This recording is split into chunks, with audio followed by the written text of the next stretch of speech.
You know that feeling when you're playing a video game like Madden and you just get bored with being realistic. Oh, yeah. So you go into the creative player mode and you decide, you know what?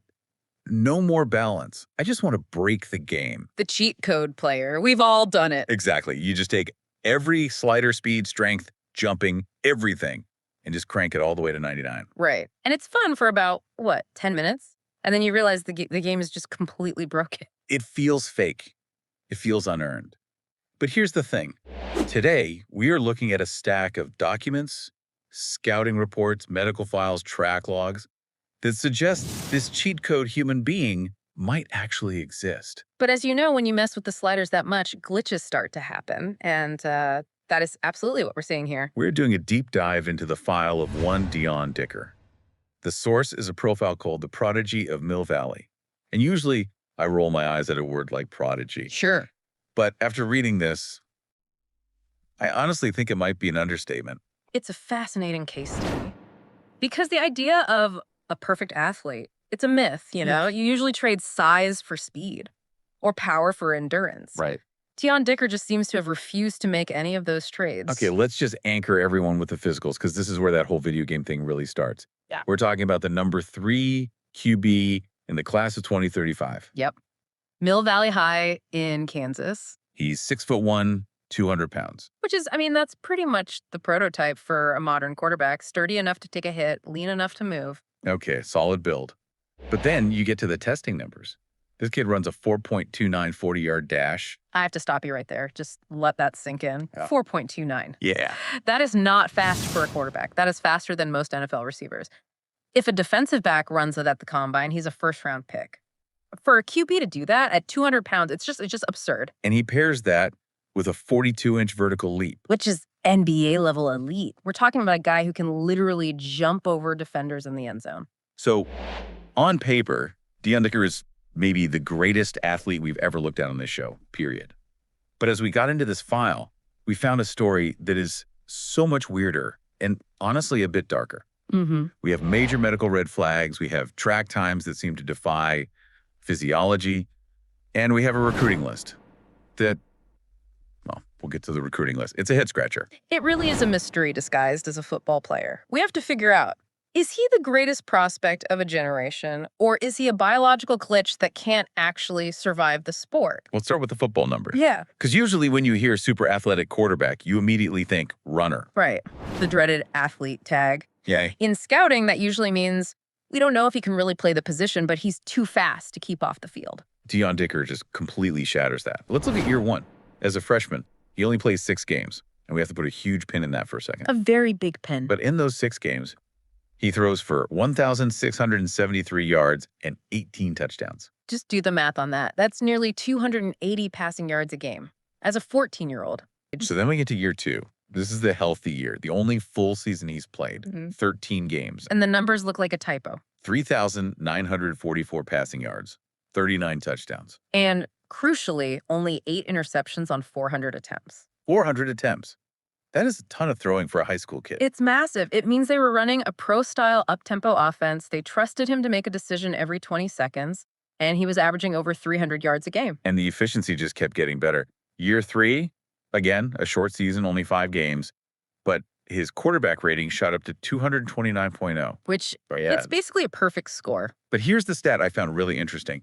His yards per attempt was 12.9. That is a staggering number. Think about that. Every single time the ball left his hand, on average, his team gained a first down and then some. So he's not just dumping it off on little screen passes. Exactly. Yeah. He is pushing the ball down the field, deep posts, corn routes. That takes arm strength, that takes timing. 12.9 is aggressive attacking football. And yet, the recruiting services are still split on him. He's the number 1 QB in Kansas, sure. But nationally, he's the number 2 H athlete. Why is there still that confusion? It's the unicorn problem again. Scouts see that 4.29 speed, and they almost panic. They think, well, if he fails at QB, he's an NFL-caliber receiver tomorrow. Or a safety. So it's an insurance policy. It's an insurance policy for the rankings, but make no mistake. Looking at these stats, he's a quarterback. He just happens to be faster than everybody else. Okay, so we've established he's a statistical god. But we have to go back to that pin we put in the conversation earlier. The availability. The availability. Yeah. The elephant in the room. Yeah. Because For all these numbers, Deon Dicker has missed basically half of his high school career. And we're not talking about, a sprained ankle. These are catastrophic structural injuries. Year 1, torn ACL. Season over after 6 games. A torn ACL is terrifying for any mobile QE. It takes a full year to really trust that knee again. It changes how you plant, how you throw. But he came back from it for that huge year 2 season. But then, year 3, Yeah. he's dominating. Yeah. And then torn labrum. And honestly, that one scares me even more than the knee. Really? Why the labrum? Because the labrum is in the shoulder, the throwing shoulder. It's what stabilizes the joint. For a thrower, shoulder instability it's an existential threat. It can sap your arm strength. It can completely change your mechanics. So if you're a college scout, you're looking at this 5-star talent. Yeah. But he's already had 2 major surgeries in 3 years. It's a brutal risk-reward calculation. You have to ask, is his body durable enough for how he plays? When you move that fast and weigh 200 pounds, the force of impact is exponentially higher. He might literally be too explosive for his own joints. The classic Ferrari engine in a go-kart chassis. Exactly. He might be tearing himself apart. And speaking of that Ferrari engine, we have to pivot to the track stat. Since I was born, everybody told me that football was my only way out. They told me, hey man, if you want to do anything in life, you better be a good football player. And I took that to heart. Little did I know, I was more to life than just football. However, being good at the sport, it was just a gateway to different opportunities that I had, and I took advantage of those opportunities. My name is Deon Dicker. I'm 19 years old, and this is my story. Growing up in Shawnee, it was really different for me. All my friends lived in nice houses and had all those luxuries, but for me and my family were living in a van, and it was a struggle. From going to school early in the morning to coming back and doing homework in that van, it taught me character. In the Pee Wee days, man, I was slinging that rock. In 8 years of our entire Pee Wee team, we were 10-0 every single year, and that was just the start. Me and my guys, we've been together since day one. We grew up together, played football during recess, and talked football during lunch. Football was our life. These right here are my guys, and some of them are my offensive weapons, and others are some defensive stars. So let me tell you about my boys. For starters, we got TJ and Sharon. These boys have been my dogs since we've been kids. I've known them and their parents growing up, and these boys can play. TJ is my left tackle, and he moves people. And Sharon is my left guard. Every run play goes to their side because they just know what they're doing. I love them, man.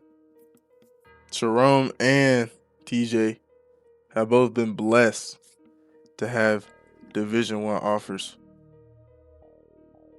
Sharon stands at a humble 6'4", 270 pounds as a junior. And TJ stands at 6'5", 275 pounds as a junior. They both are looking to have a breakout junior season, and I'm excited. On to the Funk twins, Ryan Funk and Ravion Funk. Ryan has dreads, and Ravion is slightly lighter than his brother. But Ravion is a dog. It's his junior year right now, and he has about 12 offers. Some FCS, some FBS. But he's looking to go D1. And Ryan, unfortunately, got the bad end of the bunch. He's still a college athlete, though. In his junior season right now, he has a major D2s looking at him. And I'm happy for him. Next, we got our receiving dogs, Amani Tolles and Kalen Yuan. Amani is in his junior year. He's looking to break through. I'd say he's the second fastest guy on the team. behind me, of course. And Kalen, well, Kalen's a sophomore, and his dad is our head coach. I grew up with Kalen, although he's a sophomore. He's been 2 years behind me. He's always been my favorite target to throw to. I hope it's the same this season as well.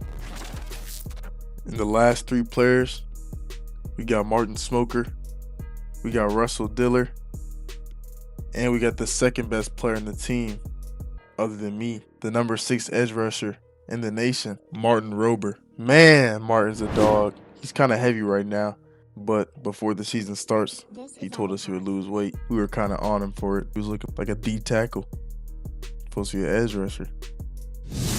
Martin Smoker, on the other hand, is probably one of the hardest hitting safeties in our conference. He'll come down and lay a boom. He's in the senior year too. I'm excited to see what he can do. Then there's sophomore Russell Diller. He's a little undersized right now, but he has room to grow, and he's only going to get better. This is my team, and watch what we can do this season.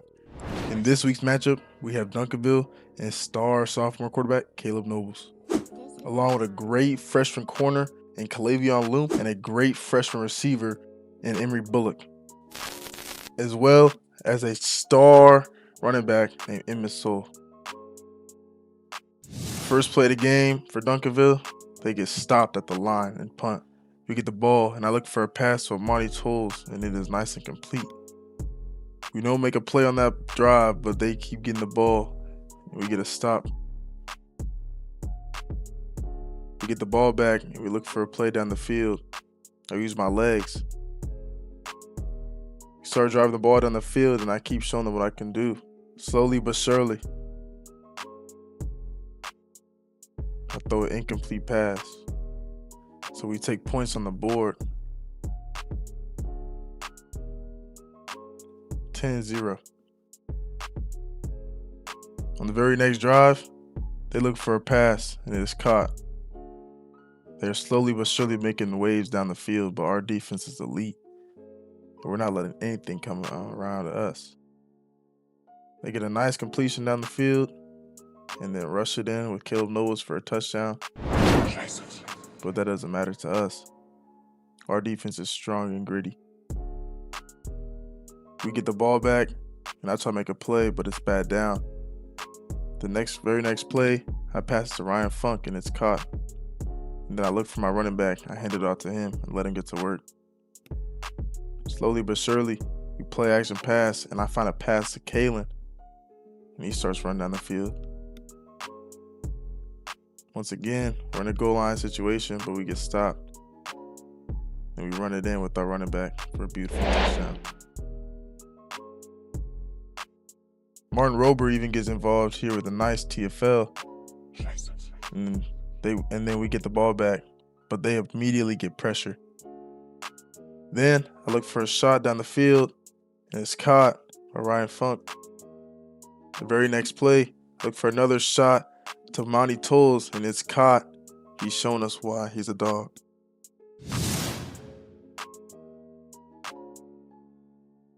Caleb Nobles gets the ball back, and he's trying to make something work, but we get to him. Martin Rober with a great play, showing why he's a 4-star. We get the ball back after they punt, but they immediately get pressure once again. So we get right back on our feet and look for another pass, and I throw it to my tight end. So we slowly move the ball down the field. I scramble to my left and find my open tight end.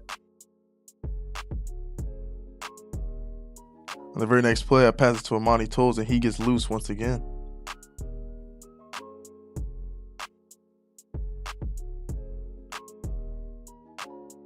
Now we're in a goal line situation, and I take it upon myself to run it in to run up the score to 31-7 at the end of the halftime. At the end of the half, 31-7. In the first drive of the third quarter, Caleb Nobles takes it upon himself to bring life back into his team. They slowly shoot down the field, and he finds an open receiver right here for a nice little juke move on the Funk twin. They're in a goal line situation, and they blur right the receiver open.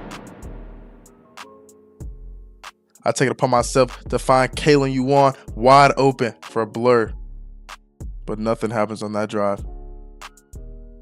Then they get the ball back and they get it to their star freshman receiver, Emory Bullock, and he starts making plays on the ball.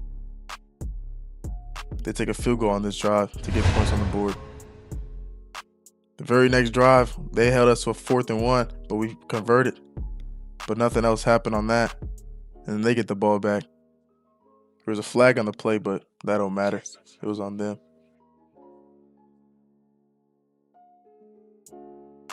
The very next play, Caleb Nobles finds his tight end open. And then the next play, the Funk twin shows off why he's one of the best corners in the nation. Then they hand it off to the running back, and he shows why he's ranked high. Then Caleb Nobles decides to take it for a ride and almost gets a touchdown. And then on the next play, we get pressure and sack him. And the very next play, once again, we get pressure and sack him. But Caleb Nobles doesn't fret. He finds his receiver, Emory Bullock, the freshman, wide open in the corner of the end zone for a touchdown. Now we got a game on our hands. We take it upon ourselves to try to run down the clock, and we get a first down here. But on the very next play, I throw a pick. That changed the whole trajectory of the game. And then once Caleb gets the ball back, he finds his wide open receiver for a touchdown on a blur ball. Now we're down by 1 point, and we have to make something work on this drive. I find my tight end wide open, and he takes it up the field and gets out of bounds to stop the clock. The very next play, I take a shot to Kalen, but it does not connect. Then I look for a screen pass, and I throw it, but it was tipped and picked off. We're not out the game yet, but now we have to score. I throw it to my tight end, and it's caught. We call a timeout, but it was too late. The media had a lot to say about my performance, but I was hurting inside. So our mission today is to analyze Week 2's defining moment, that colossal clash between Mill Valley and Duncanville, and specifically to really dissect the anatomy of a 32-point comeback. And this game wasn't just an upset. I mean, this fundamentally set the tone for the rest of the season. It really did. It revealed the extreme volatility that's just baked into this conference. So when this game started, it looked, well, it looked less like a clash of titans and more like a coronation for Mill Valley. Yeah, masterclass. Their quarterback, Deon Dicker, ranked in the national top 50. He was completely in his element. He was. And the sources confirmed that early on, Duncanville's defense just looked completely flat-footed. They couldn't adjust to the speed of the snap counts. And the result was, well, it was indisputable. Mill Valley built a commanding 31-7 lead by halftime. Yeah. If you were watching, you're pulling up scores, you're texting friends saying, this one's over. Mill Valley by 4 touchdowns, guaranteed. And that psychological comfort, that feeling of a 24-point lead against a rival, that is exactly what the 6A elites demands you never, ever feel. And Dicker's postgame comments, while classy, they perfectly captured that early mindset. He said, everything felt clean early. We were executing, staying on schedule, and I thought our tempo really stressed them. When a player of that caliber suffers this kind of swing, is his postgame wisdom true introspection, or is that just the necessary PR spin after a choke? He admitted, being ranked doesn't win you games. Finishing does. They made adjustments, and we didn't answer fast enough. Duncanville was largely running a predictable cover 3 zone in the first half. It's a safe scheme designed to limit big plays. And Mill Valley's offense was perfectly scripted for it. Perfectly. But when Duncanville switched to a high-pressure, man-under-blitz package right out of the locker room, Dicker looked lost. The passing windows he was enjoying, they vanished. And we need to give that number some context. 32 unanswered points in 1 half against a nationally ranked defense. That means you have solved every single defensive puzzle they put in front of you. Yeah. Nobles didn't just participate in this. He commanded But Nobles it. didn't do this by himself. We have to shift focus from the sophomore QB to the critical support players who amplified this momentum. And we have to start with a true breakout star, Emory Bullock. A freshman. A freshman. It's truly incredible the depth of talent that just emerges in the 6A elites. Bullock, at 5'11", 190 pounds, he became the reliable, high-ceiling target when the pressure was at its highest. After the game, I met with my team. I told them, this doesn't define us, but we got to bounce back for next week. And if we don't, especially in this conference, it's gonna hurt.